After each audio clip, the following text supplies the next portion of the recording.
Here's a strange truth about survival. It is almost never the strongest or the smartest who make it through a big change. It's the ones who bend. So why do brilliant, capable people keep getting wiped out by shifts they saw coming from a mile away? Take Maya. She was top of her field, knew her craft cold.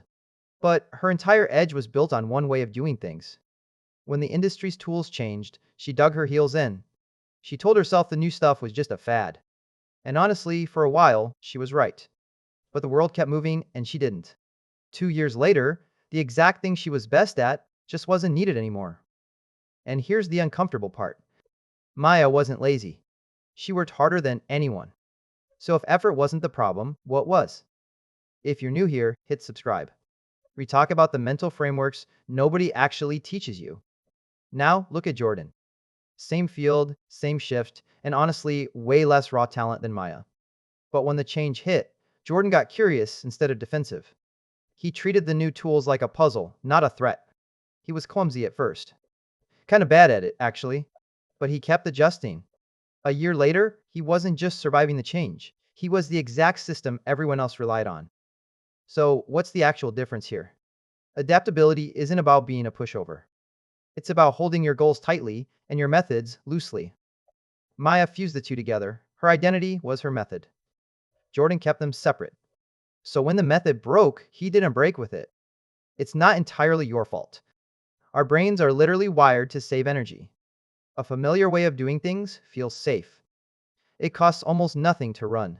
Change feels expensive and risky, so we resist it, even when staying put is the actual danger.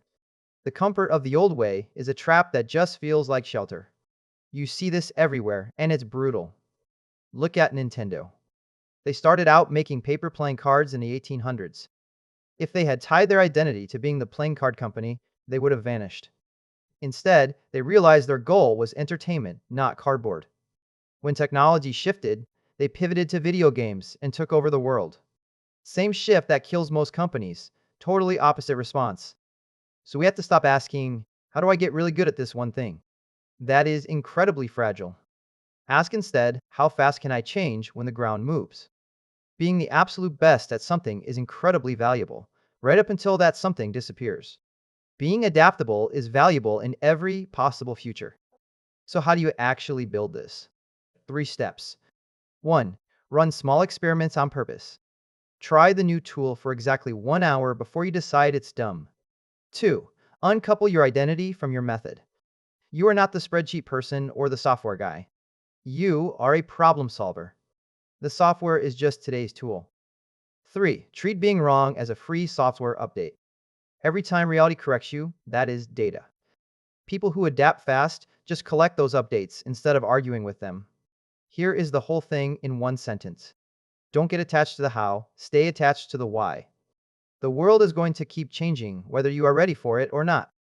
The only real edge is how fast you move when it does. If this shifted how you think, subscribe for more. I'll see you in the next one.